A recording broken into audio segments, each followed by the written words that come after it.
I'm doing well. How are you? I'm doing really well. You out in California? I am. Sorry for the blurry background. I'm like in the middle of packing my house up, and it is a mess behind me. Oh, that's cool. I'm over in Richmond, Virginia, and it is really nice out today. It's like in the 70s with a nice no humidity. It's beautiful. Oh, nice. Gotta love that. Yeah. So let's talk about Atreyu. Longtime fan, by the way. So it's nice to finally get you on the show. Thank you, man. I appreciate that. Yeah. The Hope of a Spark. I guess it's been out about what, a little over a month now, like 6 weeks maybe. Yeah, yeah.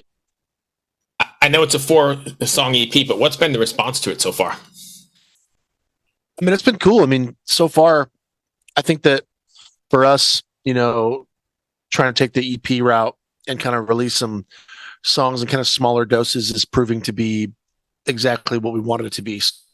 I feel like just giving people the opportunity to just really digest uh, your music fully as working so far. But it's been cool because we just got off of about a month long tour in the States, and it was really cool for us to like be able to play the whole EP live.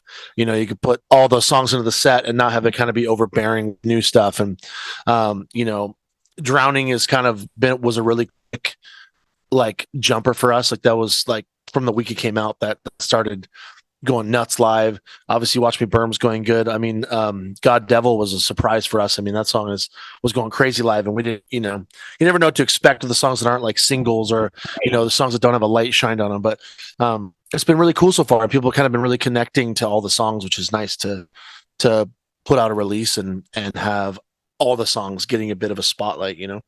What was were you hesitant to try and do that like, with the new, I guess, with the new business model of the music business, where you're putting out shorter projects for consumption because people have such a smaller attention span, right?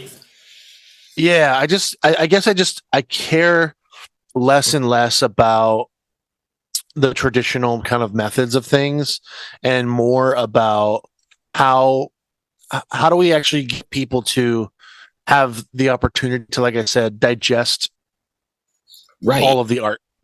Right. It's a tales all this time that you put out an album, you put out 12 songs on an album, and four of them get a light shined on them and are in the tens of millions of streams and have all this attention, and then the other eight are in like the hundreds of thousands, if that. Maybe they hit a million.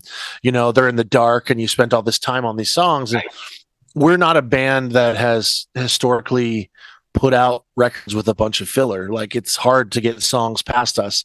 So for us, it's like, oh well, man, like it just didn't have opportunity to get shown. So I'm all about alternative methods of release.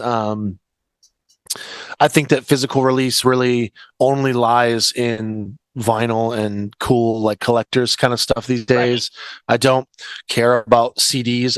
I couldn't play a CD if I wanted to. I don't have a CD in my car. I don't have a player in my computer. I don't know. So it's like one of those things right there but as far as just releasing things, I just want to release things that make it more accessible and easy to actually consume and digest than. And I think that potentially is in singles and EP. Ever, I don't know everything or anything, so we'll see how it goes. So when you were approaching it, then did you write like a bunch of songs and then pick four for this, and you've got more in the works, or did you just write the four for this EP and then you're going to start another four or whatever it is? There's a greater story that will sort of unfold itself here pretty soon, and a kind of greater picture. But this was the first. This was like the first chapter of that, I'll say. Okay. So I know you said the record or the EP has been doing well and the response has been great, but I think not only is the music amazing, but I think you deal with like some really heavy, maybe universal topics that everyone coming out of the last 3 years of the nonsense we were dealing with can identify with, right? Yeah, absolutely. I think that we're trying to just be exactly that, just kind of brutally honest and talk about things that we think people need to talk about, and feel things that people need to know it's okay to feel. So do you feel a sense of responsibility then with your lyrics to the fans? I mean, sort of. I would be dumb to be like to not feel that sense of responsibility. I mean, being in a band for as long as we have, and having being fortunate enough to have the career that we've had, like it'd be stupid to think that we didn't affect people. And Right. if you have some sort of soapbox to stand on, it doesn't always have to be specific to a cause or an emotion or whatever. But I think at very least it can be sort of letting people that are listening know how you're feeling, and maybe they can relate to that. So there's definitely, I mean, there is a pressure there. And I think that there's an importance to lyrics and importance to what we're actually saying, for sure. So I said the responsibility thing, and I'm going to say that again. But do you feel a responsibility to the metal scene as a whole, because you guys were sort of like the originators of this sort of genre? I think way back in the late '90s, right? I mean, one of them, maybe. I mean, like, there's been awesome press that has awesome quotes about us inventing things, but I think it's all out of context. But I mean, I think that where we came from when we started, there wasn't a lot of bands doing what we were doing. There was very few of us. It was, in our kind of era, it was us and Avenged Sevenfold and Killswitch Engage Right. and Poison the Well, and a handful of other bands that were kind of mixing the melodic and maybe a little even on the West Coast, a little bit more of the punk elements and things. But you know, I don't know that we have like a responsibility to the metal scene. You know what I mean? I feel like we don't. It's been a long time since we were open arms welcomed into one scene. We're kind of just have our hands and feet in a lot of them. And I think that has all been so incredibly blended these days with it's like there's no genre anymore. Like people don't listen to one thing anymore. Right.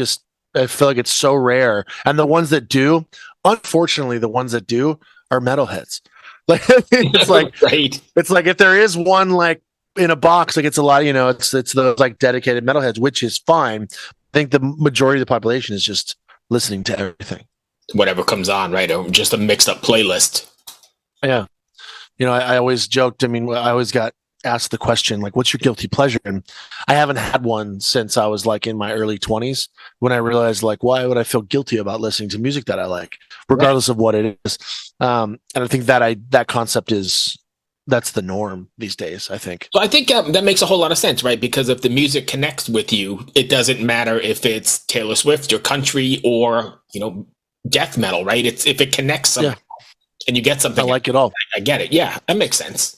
I like it all. I mean, literally, like, it's funny, those three things. Like, we listen to my daughter is 6, and we take on the way to kindergarten every day.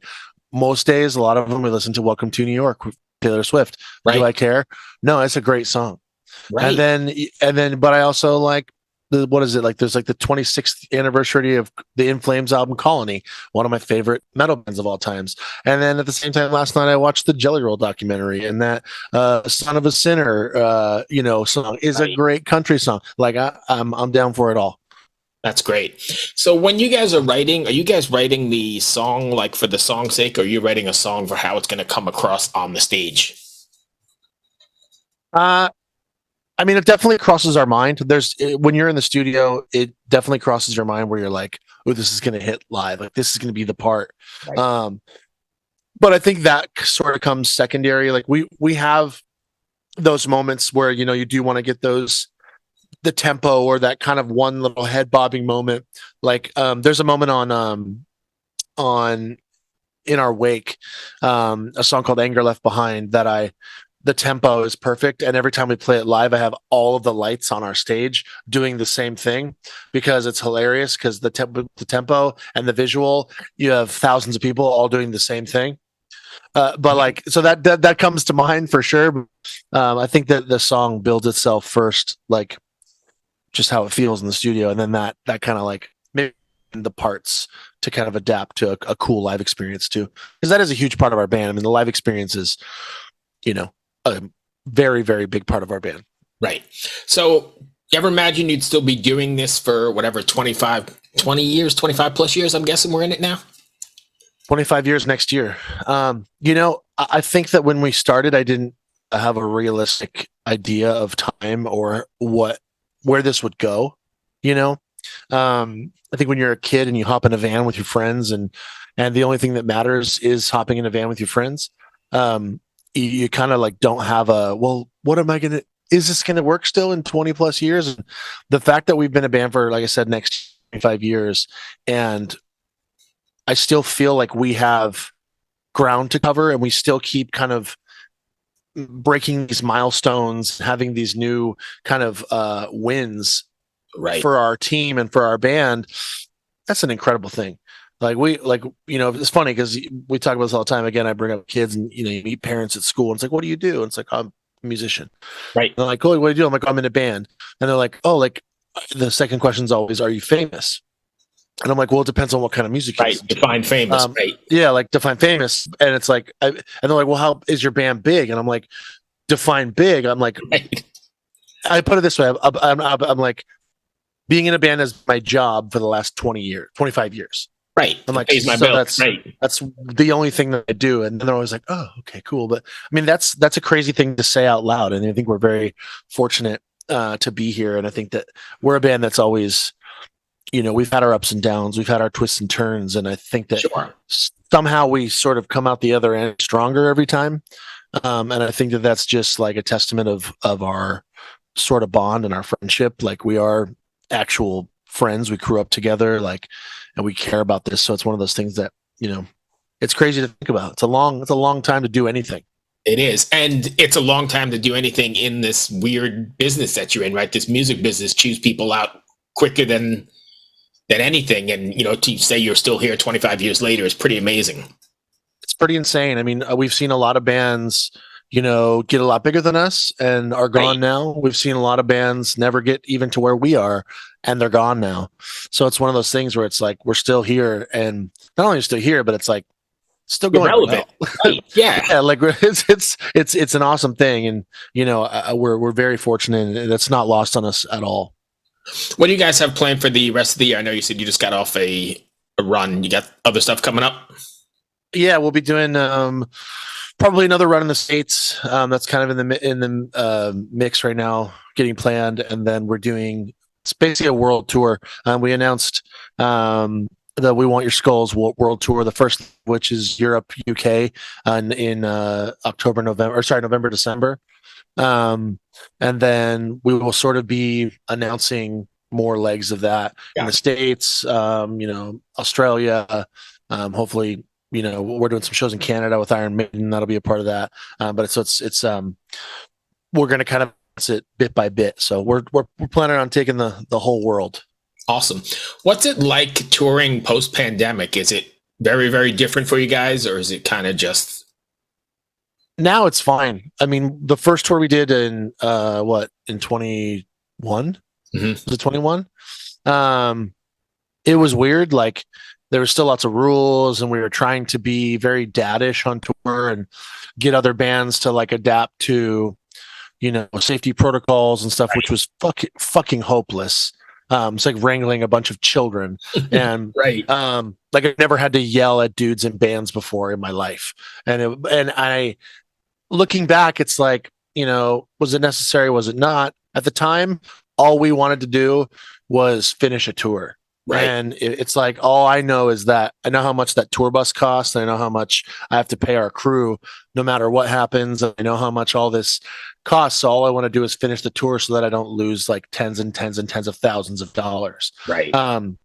I think when people can have that perspective, it was a little weird and nerve wracking, and, the trying to kind of do all the normal things you do were a little strange, but now it's back to like it never happened. It's so rare that you see a mask at a show. I'm back in the crowd freaking sipping on people's beers. It's not it's right. Back to being my ignorant self.